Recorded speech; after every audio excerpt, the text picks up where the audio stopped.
حضرت ابراہیم علیہ السلام بھی عظیم المرتبت پیغمبر تھے۔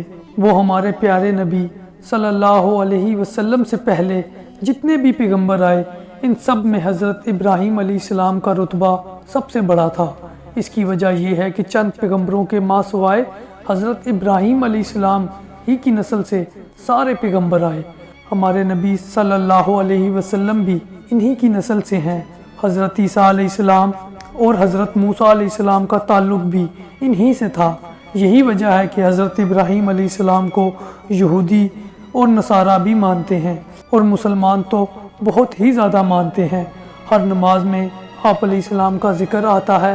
اللہ تعالیٰ خود فرماتا ہے کہ اس کتاب میں ابراہیم کا ذکر کیجئے، وہ پیغمبر تھے یعنی سچے اور راہ راست پر تھے۔ ایک اور جگہ اللہ تعالیٰ فرماتا ہے کہ بے شک اللہ کے فرما بردار تھے اور وہ شرک کرنے والوں میں سے نہ تھے، اللہ کی نعمتوں کے شکر گزار تھے۔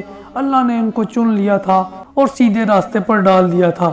ہم نے ان کو دنیا میں بھی خوبیاں دی تھی اور آخرت میں بھی۔ یہودی اور نصارہ تو ان سے بہت زیادہ قربت کا دعویٰ کرتے ہیں۔ اللہ تعالیٰ فرماتا ہے کہ نہ وہ یہودی تھے نہ نصرانی تھے، بلکہ وہ سیدھے راستے پر تھے اور تقوی والے تھے۔ حضرت ابراہیم علیہ السلام کی پوری زندگی سفر کرتے گزری۔ آج شام میں ہیں تو کل مصر میں، پھر کچھ عرصے بعد اردن یا فلسطین میں، کبھی حجاز کا دورہ کر رہے ہیں۔ حضرت ابراہیم علیہ السلام شہر بابل میں پیدا ہوئے۔ کہا جاتا ہے کہ پہلے عراق کا نام بابل ہی تھا یا عراق کے ایک شہر کا نام تھا۔ آپ علیہ السلام کے والد کا نام آزر تھا۔ آپ علیہ السلام کے زمانے میں لوگ بہت زیادہ گمراہ تھے، ہر قسم کی اخلاقی برائیاں ان میں پائی جاتی تھی۔ آپس میں ان کا برتاؤ بھی اچھا نہیں تھا، نہایت سنگ دل تھے، بھوکوں کو کھانا نہیں کھلاتے، زندہ انسان کو آگ میں پھینک دیتے، قتل و غارت گری کرتے۔ اس لیے اللہ نے اس قوم کے مقابلے میں حضرت ابراہیم علیہ السلام کے بارے میں فرمایا کہ وہ رحیم المزاج اور حلیم الطبع تھے۔ رحیم المزاج کا مطلب یہ ہے کہ آپ بہت رحم والے تھے اور رحم دل تھے، لیکن آپ علیہ السلام کی قوم رحم دل نہ تھی بلکہ سنگ دل اور ظالم تھی۔ حلیم الطبع کا مطلب یہ ہے کہ آپ علیہ السلام بردبار اور صبر کرنے والے، برداشت کرنے والے اور حوصلہ رکھنے والے تھے، لیکن آپ علیہ السلام کی قوم ان صفات سے بالکل محروم تھی۔ اللہ تعالیٰ فرماتا ہے تمہارے لیے ابراہیم علیہ السلام عمدہ نمونہ ہے، اس لیے تمہارے اندر بھی یہی صفات ہونی چاہیے، برداشت کرنے والے، صبر کرنے والے اور حوصلہ رکھنے والے۔ اور ایک جگہ فرماتا ہے کہ سب سے بہترین دین دین ابراہیم ہے۔ دین ابراہیم میں تقوی اور سچائی کی دعا کی گئی۔ کہتے ہیں کہ حضرت ابراہیم علیہ السلام اور حضرت لوط علیہ السلام کا زمانہ ایک ہی تھا، بلکہ حضرت لوط اور حضرت ابراہیم علیہ السلام دور کے رشتے کے بھائی بھی تھے۔ حضرت ابراہیم علیہ السلام کو بت پرستی سے بھی بہت زیادہ نفرت تھی۔ حضرت ابراہیم علیہ السلام کے باپ خود بت پرست تھے اور بت بنا کر بازار میں بیچتے تھے۔ حضرت ابراہیم علیہ السلام نے اپنے باپ سے فرمایا، اے میرے ابا جان، تم بتوں کو پوجتے ہو، تم گمراہی میں پڑ چکے ہو۔ باپ نے بیٹے کی بات سن کر کہا، اے ابراہیم، کیا تو ہمارے پاس کوئی سچی بات لے کر آیا ہے یا ہم سے مذاق کر رہا ہے؟ حضرت ابراہیم علیہ السلام نے جواب دیا، ہمارا اور تمہارا رب وہی ہے جس نے زمین اور آسمان بنایا۔ پھر فرمایا، اے میرے ابا جان، تم ایسی چیزوں کی کیوں عبادت کرتے ہو جو نہ کچھ سنے اور نہ کوئی دیکھے، نہ تمہارے کچھ کام آ سکے؟ اے میرے ابا جان، میرے پاس ایسا علم پہنچا ہے جو تمہارے پاس نہیں ہے، تم میرے کہنے پر چلو تو تم کو سیدھا راستہ بتلاؤں گا۔ اے میرے ابا جان، تم شیطان کی پرستش نہ کرو، شیطان رحمان کا نافرمانی کرنے والا ہے۔ اے میرے ابا جان، میں اندیشہ کرتا ہوں کہ تم پر رحمان کی طرف سے کوئی عذاب نہ آ پڑے، پھر تم شیطان کے ساتھی ہو جاؤ۔ باپ نے جواب دیا، کیا تم میرے معبودوں سے پھرے ہوئے ہو؟ باپ نے پھر کہا، ابراہیم، اگر تم باز نہ آئے تو میں تم کو پتھروں میں سنسار کر دوں گا، تم ہمیشہ کے لیے مجھ سے کنارہ کر جاؤ۔ ابراہیم علیہ السلام نے باپ کی زبانی یہ الفاظ سن کر کہا، میں سلام کرتا ہوں اور اپنے رب سے تمہارے لیے مغفرت کی درخواست کروں گا، بے شک اللہ مجھ پر مہربان ہے، اور اب میں جا رہا ہوں، اپنے رب کی عبادت کروں گا، اپنے رب کی عبادت سے محروم نہ رہوں گا۔ یہ کہہ کر حضرت ابراہیم علیہ السلام رخصت ہو گئے۔ ایک مرتبہ آپ علیہ السلام نے اپنی قوم سے مخاطب ہو کر کہا کہ ہمارا اور تمہارا رب وہی ہے جس نے زمین اور آسمان کو پیدا کیا۔ اے قوم، تم اپنے ہاتھوں سے بنائے ہوئے بتوں کو پوج رہے ہو، نہ تو ان میں یہ طاقت ہے، نہ یہ نقصان پہنچائیں، نہ ہی فائدہ پہنچا سکتے ہیں۔ قوم نے کہا، ہم اپنے باپ دادا کے راستے پر چل رہے ہیں، ہم نے ان کو بھی اسی طرح کرتے ہوئے دیکھا۔ ابراہیم علیہ السلام بولے، رب وہی ہے جس نے مجھ کو اور تم سب کو پیدا کیا، وہی رہنمائی کرتا ہے، وہی مجھ کو کھلاتا ہے پلاتا ہے، جب میں بیمار ہوتا ہوں تو شفا دیتا ہے۔ آپ علیہ السلام پر ایک دور ایسا بھی گزرا جو سراسر آزمائشی تھا۔ آپ علیہ السلام نے خود بھی اپنی عقل و فہم سے کام لیا۔ آپ علیہ السلام نے غور کرنا شروع کیا کہ قوم بتوں کے علاوہ چاند، سورج اور ستاروں کو کیوں اپنا معبود سمجھتی ہے، جبکہ یہ سب زوال پذیر ہیں۔ ایک مرتبہ آپ علیہ السلام نے رات کو ستارے دیکھے تو خیال کیا کہ یہ رب ہو سکتے ہیں، پھر کہا کہ یہ میرا رب ہے۔ جب غائب ہوگا تو فرمایا کہ غروب ہو جانے والوں سے میں محبت نہیں رکھتا۔ جب چاند کو چمکتا ہوا پایا تو فرمایا کہ یہ میرا رب ہے۔ جب بھی وہ اوجھل ہوگا تو فرمایا اگر مجھ کو میرا رب ہدایت نہ کرتا تو میں گمراہ لوگوں میں شامل ہو جاؤں۔ جب آفتاب کو دیکھا تو فرمایا کہ یہی میرا رب ہے، یہ تو سب سے بڑا ہے۔ جب وہ بھی غروب ہو گیا تو فرمایا، اے قوم، بے شک میں تمہارے شرک سے بیزار ہوں، میں اپنا رخ اس ذات کی طرف کرتا ہوں جس نے آسمانوں اور زمین کو پیدا کیا، میں سیدھے راستے پر ہوں، شرک کرنے والوں میں سے نہیں ہوں۔ اس کا مطلب یہ ہے کہ آپ علیہ السلام نے کسی کے بتائے ہوئے طریقے یا باپ دادا کے طریقے جو وہ کرتے رہے ان پر عمل نہیں کیا، بلکہ آپ علیہ السلام نے اپنی عقل سلیم سے کام لیتے ہوئے غور و فکر کرنا شروع کیا، اندھی تقلید نہیں کی۔ اللہ کی رحمت بھی شامل حال رہی۔ شہر بابل کی روایت کے مطابق وہاں ہر سال میلہ لگا کرتا تھا۔ میلے میں لوگ تجارتی سامان لے جا کر فروخت کرتے تھے، وہاں بت بھی فروخت ہوتے تھے، ضرورت کی تمام چیزیں مل جاتی، اس لیے لوگ میلے میں جاتے، وہاں تفریح کا سامان بھی مہیا کرتے، لوگ رنگ رلیاں مناتے، سیر و تفریح کرتے۔ ایک مرتبہ ایسا ہوا کہ ہر طرف کے لوگ میلے میں جمع ہوئے، خرید و فروخت ہو رہی تھی کہ اچانک کسی کے چولہے سے چنگاری اڑی، آگ لگ گئی، ہر شے جل کر بھسم ہو گئی، بت بھی جل کر راکھ ہو گئے۔ حضرت ابراہیم علیہ السلام نے یہ منظر دیکھ کر کہا کہ یہ بت اپنے آپ کو آگ سے نہیں بچا سکے تو یہ کس طرح معبود کہلانے لگے۔ معمول کے مطابق دوسرے سال بھی میلہ لگا، تمام لوگ میلے میں جانے کی تیاریاں کرنے لگے۔ ابراہیم علیہ السلام بھی ہر سال میلے میں جایا کرتے تھے، لیکن اب کی سال انہوں نے جانے سے انکار کر دیا۔ بولے کہ میلے میں جب تمام لوگ چلے جائیں تو میں ان جھوٹے معبودوں کی درگت بناتا ہوں۔ سب میلے میں چلے گئے، میدان خالی تھا، بت خانے کے آس پاس بھی کوئی نہیں تھا۔ حضرت ابراہیم علیہ السلام کے لیے یہ ایک بہت ہی اچھا موقع تھا۔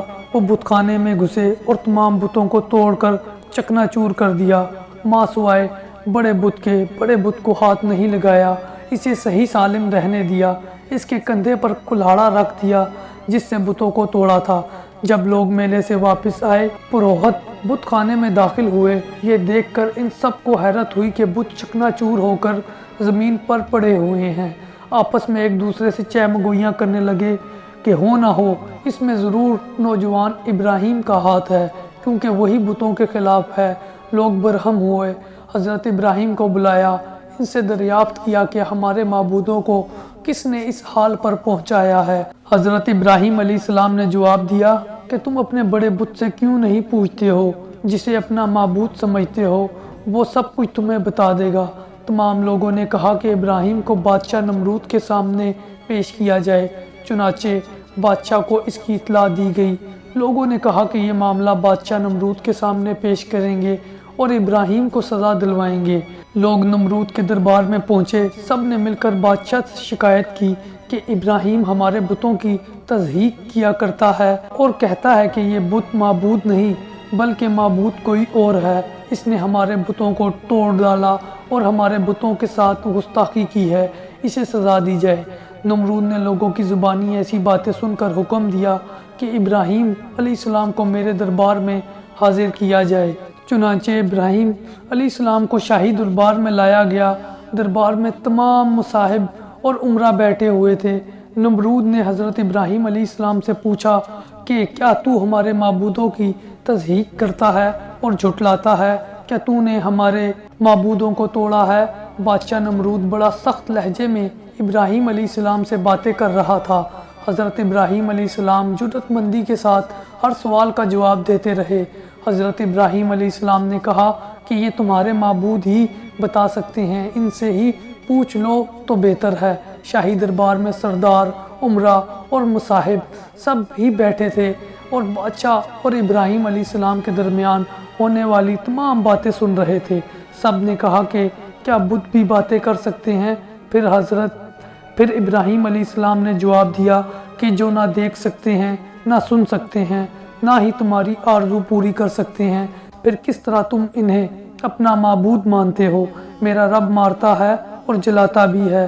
نمرود نے کہا کہ یہ تو میں بھی کر سکتا ہوں، جسے چاہے موت کی سزا دوں، جسے چاہے رہا کر دوں۔ میں اس ملک کا حکمران ہوں، مجھ میں یہ قوت ہے۔ حضرت ابراہیم علیہ السلام نے کہا کہ میرا رب مشرق سے سورج کو نکالتا ہے تو مغرب سے نکال دے۔ نمرود لاجواب ہو گیا۔ لوگوں نے شرمندگی سے اپنے اپنے سر جھکا لیے۔ ان میں سے ایک شخص نے بادشاہ کو مشورہ دیا کہ اس شخص کو زندہ جلا دو تاکہ دوسرے عبرت حاصل کریں۔ حضرت ابراہیم علیہ السلام نے اپنی قوم سے پھر کہا کہ اے لوگو، تم اس کو اپنا معبود بتاتے ہو جسے تم نے خود اپنے ہاتھوں سے بنایا۔ تم صرف ایک خدا کی عبادت کیا کرو، صرف وہی عبادت کے لائق ہے جس نے ساری کائنات کو پیدا کیا۔ لوگوں نے حضرت ابراہیم کی باتوں پر کان نہیں دھرا۔ بادشاہ نمرود نے بھی حکم دے دیا کہ ابراہیم کو آگ میں زندہ جھونک دو۔ چنانچہ آگ کا الاؤ تیار کیا گیا۔ حضرت ابراہیم علیہ السلام کے جلنے کا منظر دیکھنے کے لیے تمام لوگ جمع ہو گئے۔ بتوں کے پجاری بھی خوش تھے اور کہنے لگے کہ ہمارے معبودوں کو توڑنے کی ابراہیم کو سزا ملے گی۔ پھر ابراہیم علیہ السلام کو دکتی ہوئی آگ میں ڈال دیا گیا۔ آتش کدہ نمرود حضرت ابراہیم علیہ السلام کا کچھ بھی نہ بگاڑ سکا۔ اللہ نے ابراہیم علیہ السلام کو جلنے سے بچا لیا۔ اگرچہ حضرت ابراہیم علیہ السلام اپنے والد کو بہت پہلے ہی چھوڑ چکے تھے، لیکن ان کے لیے اکثر دعا کرتے تھے کہ وہ راہ راست پر آ جائیں۔ لیکن اللہ تعالیٰ نے حضرت ابراہیم علیہ السلام کو وحی کے ذریعے حکم دیا کہ مشرک و کافر اور گمراہی اختیار کرنے والوں کے لیے دعا نہ کریں، کیونکہ ان کا باپ بھی گمراہ لوگوں میں شامل تھا، اس لیے دعا کرنے سے منع کیا گیا۔ اللہ کے نزدیک توبہ اسی کی قبول ہوتی ہے جو موت سے پہلے توبہ کر لے اور نیک لوگ اور نیک عمل بھی کرے۔ اصل ایمان نیک عمل ہی ہے۔ آپ علیہ السلام نے تبلیغ کا سلسلہ جاری رکھا، لیکن گمراہ قوم کے اندر کوئی تبدیلی نہیں آئی، بلکہ وہ لوگ آپ کی زندگی کے در پہ تھے اور زندگی جیرن کر رکھی تھی۔ آپ علیہ السلام کو ستاتے اور پریشان کیا کرتے تھے، جس سے آپ کا جینا دوبر ہو گیا۔ چنانچہ تنگ آ کر آپ علیہ السلام نے ہجرت کرنے کی ٹھان لی، سامان سفر باندھا، فلسطین کی طرف روانہ ہوئے۔ روایات اور تاریخ کے مطابق حضرت لوط علیہ السلام بھی آپ علیہ السلام ہی کے زمانے میں تھے۔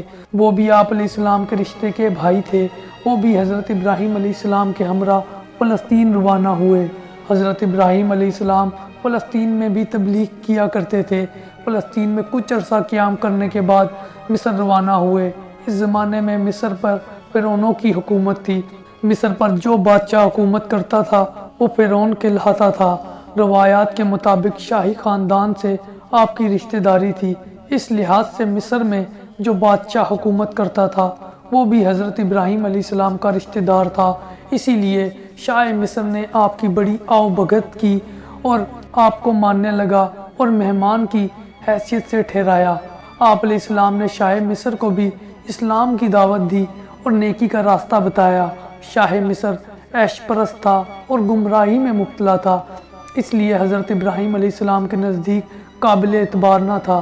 حضرت ابراہیم علیہ السلام کی بیوی ایک نیک خاتون تھی، عظمت اور عفت میں مثالی حیثیت رکھتی تھی۔ حضرت ابراہیم علیہ السلام کے ساتھ حضرت سارہ بھی تھی اور ہر مشکل وقت پر ساتھ دیا کرتی تھی۔ حضرت ابراہیم علیہ السلام کی شاہ مصر سے رشتہ داری تھی، اسی بنا پر شاہ مصر نے حضرت سارہ کو اپنے محل میں بلاوا بھیجا۔ حضرت ابراہیم علیہ السلام بادشاہ کے مزاج سے خوب واقف تھے، اسی وجہ سے سارہ کو محل میں لے گئے۔ حضرت ابراہیم علیہ السلام سفر سے بہت تھک چکے تھے، اس وجہ سے بادشاہ سے کوئی بات نہ کر سکے، صرف اتنا کہا کہ اللہ تعالیٰ غرور کو پسند نہیں کرتا۔ بادشاہ نے جیسے ہی حضرت سارہ کی طرف بری نیت سے ہاتھ بڑھانا چاہا تو اس پر سارہ علیہ السلام رعب و دبدبہ طاری ہو گیا، جس سے وہ گھبرا گیا۔ اس نے فوراً سارہ سے معافی طلب کی۔ حضرت سارہ نے اس کا قصور معاف کر دیا۔ حضرت ابراہیم علیہ السلام نے بھی اسے معاف کر دیا۔ شاہ مصر آپ علیہ السلام کے اخلاق سے بہت متاثر ہوا اور اپنی بیٹی ہاجرہ کو آپ علیہ السلام کی زوجیت میں دے دیا اور بہت سا مال و اسباب بھی ساتھ کر دیا اور ایمان لانے کا وعدہ کیا۔ آپ علیہ السلام حضرت ہاجرہ کو اپنے گھر لے گئے۔ زندگی بڑی خوشگواری سے گزر رہی تھی۔ حضرت سارہ اور حضرت ہاجرہ محبت اور اتفاق سے ساتھ ساتھ رہنے لگی۔ حضرت ابراہیم علیہ السلام مصر میں کچھ عرصہ قیام کرنے کے بعد فلسطین روانہ ہوئے۔ اسی لیے فلسطین کو انبیاء علیہ السلام کی سرزمین بھی کہا جاتا ہے۔ حضرت ابراہیم علیہ السلام کی کوئی اولاد نہ تھی، اس لیے آپ علیہ السلام کو غم تھا۔ حضرت ابراہیم علیہ السلام اولاد کے لیے اکثر دعا کیا کرتے تھے۔ اللہ نے آپ علیہ السلام کی دعا قبول کی۔ حضرت ہاجرہ کو اولاد کی نعمت سے نوازا۔ بچے کا نام اسماعیل رکھا گیا۔ حضرت سارہ کے بطن سے کوئی اولاد نہیں ہوئی، اس لیے سارہ کے دل میں رشک پیدا ہوا۔ سارہ کو بہت دکھ ہوا اور بہت مایوس ہوئی۔ مایوسی سے دماغ چڑچڑا ہو گیا اور حضرت ہاجرہ سے ان کی انبند ہو گئی۔ زندگی ناخوشگوار ہو گئی۔ ایک دن سارہ نے حضرت ابراہیم علیہ السلام سے خواہش ظاہر کی کہ ہاجرہ اور اس کے بچے کو میری نظروں سے دور رکھا جائے۔ سارہ کی یہ تجویز حضرت ابراہیم علیہ السلام کے لیے رنج و غم کا باعث بن گئی۔ حضرت ابراہیم علیہ السلام سارہ سے بھی بہت زیادہ محبت کرتے تھے۔ وہ آپ علیہ السلام کی پہلی بیوی تھی۔ اللہ تعالیٰ نے آپ پر وحی بھیجی کہ ہاجرہ اور اس بچے کو علیحدہ رکھو۔ آپ علیہ السلام کو اللہ کے حکم کی تعمیل کرنا پڑی۔ اگرچہ یہ بات آپ علیہ السلام پر شاق گزری، لیکن اللہ کی یہی مرضی تھی۔ اللہ کے حکم کے آگے آپ علیہ السلام نے سر جھکا لیا۔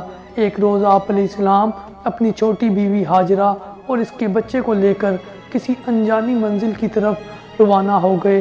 چلتے چلتے ایک وادی میں پہنچے جہاں چٹیل میدان اور پہاڑوں کے علاوہ کچھ بھی نہ تھا۔ ہریالی کا کہیں دور دور تک نام و نشان نظر نہ آ رہا تھا۔ ایسے مقام پر پانی بھی نہیں تھا۔ زندگی بڑی کٹھن تھی۔ حضرت ابراہیم علیہ السلام نے ایک مقام چن لیا اور وہیں پڑاؤ ڈالا۔ آپ علیہ السلام اپنے ساتھ پانی کا ایک مشکیزہ اور کھجوروں کی ایک تھیلی لائے تھے۔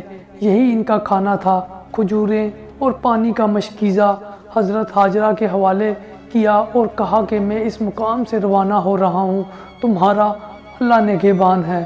جب آپ علیہ السلام جانے لگے تو حضرت ہاجرہ آپ علیہ السلام کے پیچھے پیچھے دوڑی اور کہنے لگی کہ اس سنسان اور بیابان میں مجھے کہاں چھوڑ کر جا رہے ہو؟ میں کس کے آسرے پر یہاں زندہ رہوں؟ نہ یہاں تو پانی کی ایک بوند بھی نہیں ہے۔ حضرت ابراہیم علیہ السلام خاموش رہے۔ جب حضرت ہاجرہ نے بار بار اصرار کیا تو آپ علیہ السلام نے فرمایا کہ میں یہاں اللہ کے حکم پر تمہیں چھوڑ رہا ہوں۔ حضرت ہاجرہ نیک اور عبادت گزار تھی۔ جب اللہ کا حکم سنا تو فرمایا اللہ میری حفاظت کرے گا اور زندہ رہنے کا سامان فراہم کرے گا، مجھے آپ یہیں چھوڑ دیں۔ حضرت ابراہیم علیہ السلام روانہ ہونے لگے تو آپ دیکھتی رہیں۔ حضرت ابراہیم علیہ السلام نے اس جدائی کے موقع پر بھی صبر کا دامن ہاتھ سے نہیں چھوڑا۔ اللہ کا حکم بجا لائے آپ علیہ السلام نے اپنے پیارے بیٹے اور بیوی کو چھوڑ دیا۔ یہ گھڑی بہت زیادہ آزمائش کی تھی۔ آپ علیہ السلام نے اللہ سے دعا کی، اے پروردگار، میں اپنی بیوی بچے کے ساتھ ایسی جگہ آباد ہو رہا ہوں جہاں تیرا مقدس گھر ہے، جہاں کی زمین بالکل ہی بنجر ہے، یہاں کچھ پیدا نہیں ہوتا۔ تو اپنا فضل و کرم سے اس زمین کو اس قابل بنا دے کہ یہاں پھل پیدا ہوں، تاکہ ہم تیرا رزق کھائیں، عبادت کریں، نماز قائم کریں اور تیرا شکر بجا لائیں۔ آپ علیہ السلام نے دعا کی اور چلے گئے۔ حضرت ہاجرہ تنہا رہ گئیں۔ پاس صرف ایک شیر خوار بچہ تھا۔ کچھ دنوں تک حضرت ہاجرہ صرف کھجوروں اور پانی کے مشکیزے پر گزارا کرتی رہی۔ بچے کو اپنا دودھ پلاتی۔ مناسب کھانا نہ ہونے کے سبب اب کمزور ہوتی گئی، سینے میں دودھ بھی خشک ہو چکا تھا، اس لیے دودھ نہیں اتر رہا تھا، بچہ بھی بھوکا رہنے لگا۔ حضرت ہاجرہ بچے کو بھوکا دیکھ کر بے تاب ہو گئی، خود اپنے لیے بھی کھانے کے لیے کچھ نہ تھا۔ اسماعیل علیہ السلام بچے تھے، بھوک سے رو رہے تھے۔ بچے کی یہ حالت دیکھ کر ماں تڑپ اٹھی، دل میں خیال آیا کہ کہیں کوئی انسان نظر آ جائے تو ڈھارس بنے۔ آپ دوڑی ہوئی ایک بلند مقام پر چڑھ گئی، یہ ایک پہاڑی تھی، اس کا نام صفا تھا۔ دور دور تک نظریں دوڑائی لیکن کوئی نظر نہ آیا۔ وہاں سے اتر کر قریب ہی ایک اور پہاڑی پر چڑھ گئی، اس کا نام مروہ تھا، لیکن وہاں سے بھی کوئی نظر نہ آیا۔ ہر طرف سوائے ویرانی کے کچھ نہ تھا۔ اس بے چینی اور بے قراری کے عالم میں صفا اور مروہ کی پہاڑیوں پر 7 مرتبہ چکر لگائے، پھر بچے کے پاس پہنچی، دیکھا کہ بچے کی ایڑی کے قریب ہی اللہ کی رحمت سے ایک چشمہ پھوٹ کر بہہ رہا ہے۔ آپ پانی دیکھ کر حیران ہو گئی، اللہ کا شکر ادا کیا، پھر پانی پیا۔ پانی نہایت ٹھنڈا اور ذائقہ بھی خوشگوار تھا۔ آپ نے بہتے ہوئے پانی سے کہا، زم زم، یعنی ٹھہر جا۔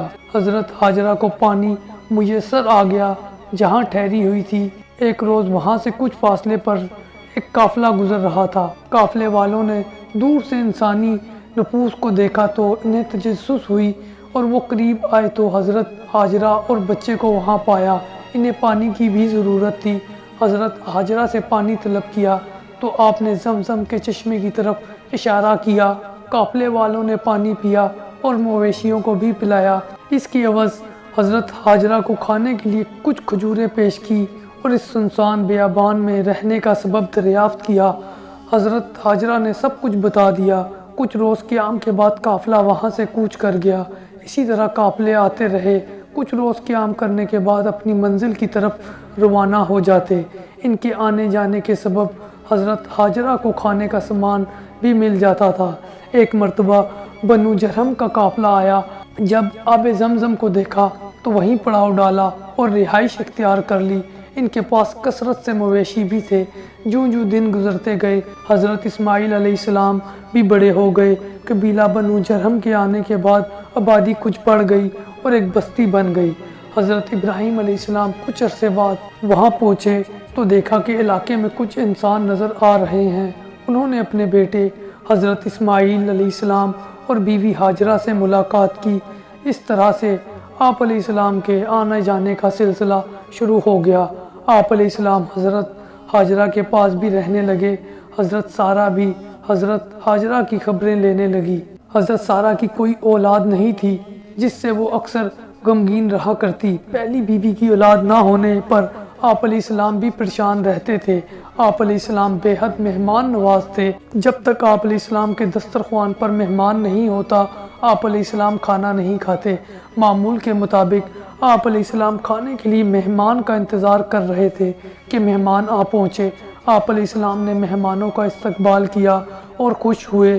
جب آپ علیہ السلام نے مہمانوں کے سامنے کھانا رکھا تو انہوں نے کھانے کو ہاتھ نہیں لگایا اور بیٹھے رہے۔ حضرت ابراہیم علیہ السلام کو مہمانوں کا یہ رویے پر حیرت ہوئی۔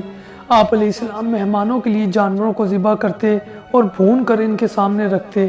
ان آنے والے مہمانوں کے لیے بھی اسی طرح کا انتظام کیا، لیکن مہمان کھانا نہیں کھا رہے تھے۔ آپ علیہ السلام کے زمانے میں یہ روایت تھی کہ مہمان کے کھانا نہ کھانے کا مطلب اعلان جنگ سمجھا جاتا ہے، اس لیے آپ علیہ السلام کو فکر لاحق ہوئی۔ حضرت ابراہیم علیہ السلام کو فکر مند دیکھ کر آنے والے مہمانوں نے کہا، آپ علیہ السلام خوف نہ کھائیں، ہم اللہ کی جانب سے آئے ہیں، ہم فرشتے ہیں اور قوم لوط کو ان کے گناہوں کی سزا دینے آئے ہیں اور آپ علیہ السلام کے لیے بھی خوشخبری لے کر آئے ہیں۔ یہ سن کر حضرت ابراہیم علیہ السلام مسکرائے اور پوچھا، یہ کیسی خوشخبری ہے؟ فرشتوں نے کہا کہ سارہ کے بطن سے بھی اولاد ہونے والی ہے۔ یہ بات سن کر حضرت ابراہیم علیہ السلام حیرت میں پڑ گئے اور سوچا کہ میری عمر 100 برس، سارہ کی عمر 80 برس ہے، بھلا اس بڑی عمر میں بھی کس طرح اولاد کی امید رکھ سکتے ہیں؟ لیکن اللہ قادر المطلق ہے، وہ سب کچھ کر سکتا ہے۔ وہ خاموش رہے۔ حضرت سارہ فرشتوں کی بات سن کر ہنس پڑی اور کہنے لگی کہ میں بوڑھی ہو چکی ہوں اور ابراہیم بھی بوڑھے ہیں، اس عمر میں کس طرح اولاد ہو سکتی ہے؟ فرشتوں نے جواب دیا، اللہ کے ہاں سب کچھ ممکن ہے، فرشتوں نے اسحاق کے پیدا ہونے کی بشارت حضرت سارہ کو سنائی۔ فرشتوں نے صرف اتنا ہی نہیں کہا بلکہ یہ بھی کہا کہ اسحاق کا بھی بیٹا ہوگا، اس کا نام یعقوب ہوگا۔ اللہ تعالیٰ تم پر رحمت اور برکت کرنے والا ہے، وہ تمہاری اولاد کو ستاروں کی مانند بڑھائے گا۔ اللہ تعالیٰ نے حضرت سارہ کو اولاد کی نعمت سے نوازا، اس کا نام اسحاق تھا۔ حضرت ابراہیم علیہ السلام اب حضرت ہاجرہ کے پاس رہنے لگے۔ اللہ نے حضرت ابراہیم علیہ السلام کو ایک اور آزمائش میں ڈالا۔ حضرت ابراہیم علیہ السلام نے ایک رات خواب میں دیکھا کہ وہ اپنے پیارے بیٹے حضرت اسماعیل علیہ السلام کو قربان کر رہے ہیں۔ 3 راتیں ایسا ہی خواب نظر آئے۔ انبیاء کے خواب صرف خواب نہیں ہوتے، وحی کا حصہ ہوتے ہیں۔ حضرت ابراہیم علیہ السلام سمجھ گئے کہ حضرت اسماعیل کو قربان کرنے کا مطالبہ کیا جا رہا ہے۔ حضرت ابراہیم علیہ السلام نے اپنا سر جھکا لیا۔ آپ علیہ السلام نے اپنے بیٹے سے کہا، اے میرے بیٹے، میں نے خواب میں تجھے ذبح کرتے ہوئے دیکھا۔ یہ اس بات کا اشارہ ہے کہ اللہ تمہاری قربانی چاہتا ہے، اس بارے میں تمہارا کیا خیال ہے؟ آپ علیہ السلام نے بلا جھجک کہا کہ اگر اللہ کا یہی حکم ہے، میں اللہ کی راہ میں اپنی جان کا نذرانہ پیش کرنے کے لیے تیار ہوں۔ آپ مجھے صبر کرنے والوں میں سے پائیں گے۔ جب ضعیف باپ اپنے ارمانوں اور دعاؤں سے مانگے ہوئے بیٹے کو اللہ کی رضا کی خاطر قربانی کے لیے تیار ہو گیا تو بیٹا ابراہیم کا ہی تھا۔ اس نے فوراً مان لیا اور اپنی گردن چھری کے نیچے رکھ دی۔ رحمت خداوندی نے جوش مارا اور آواز آئی، اے ابراہیم علیہ السلام، تو نے اپنا خواب سچ کر دکھایا۔ ہم نیکی کرنے والوں کو ایسی ہی جزا دیتے ہیں۔ اس موقع پر اللہ کے فرشتے نے حضرت ابراہیم کے سامنے مہنڈا رکھ دیا تاکہ بیٹے کے بدلے اس کو ذبح کریں۔ چنانچہ آپ علیہ السلام نے ایسا ہی کیا۔ یہی وہ قربانی ہے جو اللہ تعالیٰ کی بارگاہ میں قبول ہوئی۔ آج بھی فرزندان توحید اسی نسبت سے ابراہیم علیہ السلام کی یاد تازہ کرتے ہیں۔ قرآن کریم میں اللہ تعالیٰ فرماتا ہے، اللہ تک نہ قربانی کا گوشت پہنچتا ہے نہ خون، بلکہ تقویٰ پہنچتا ہے۔ حضرت ابراہیم علیہ السلام کی ساری زندگی آزمائش میں ہی گزری۔ پہلی مرتبہ نمرود نے آپ علیہ السلام کو آگ میں ڈالا، آگ ٹھنڈی ہو گئی۔ دوسری مرتبہ اپنی بیوی ہاجرہ اور ننھے اسماعیل کو سنسان اور ویران علاقے میں تنہا چھوڑنا پڑا۔ تیسری مرتبہ اپنے بیٹے اسماعیل کو اللہ کی راہ میں قربان کرنا پڑا، لیکن اللہ نے رحم کیا۔ ہم بھی اسی طرح اپنے اندر قربانی کا جذبہ پیدا کر سکتے ہیں۔ اپنے اندر ایسا جذبہ اس طرح پیدا کر سکتے ہیں کہ جو شخص بھوکا ہو اسے کھانا کھلا دیا جائے تو یہ قربانی ہے۔ جو مفلسی کے عالم میں ہو اور کوئی پرسان حال نہ ہو، ایسے شخص کی خبر گیری کرنا بھی قربانی ہے۔ جو ننگا ہو اسے کپڑا پہنانا بھی قربانی ہے۔ جو مرض میں مبتلا ہو اگر وہ غریب ہے تو اسے دعا فراہم کرنا بھی قربانی ہے۔ مانگنے والے کو خیرات دینا بھی قربانی ہے۔ اللہ کی راہ میں جہاد کرنا بھی قربانی ہے۔ وطن کی حفاظت کے لیے سینہ سپرد ہونا بھی قربانی ہے۔ حضرت ابراہیم علیہ السلام فلسطین میں رہتے رہے۔ حضرت ہاجرہ اور حضرت اسماعیل سے ملنے کے لیے مکہ معظمہ آتے رہے۔ ایک مرتبہ حضرت ابراہیم علیہ السلام بیت المقدس کی تعمیر کی غرض سے مکہ تشریف لے آئے۔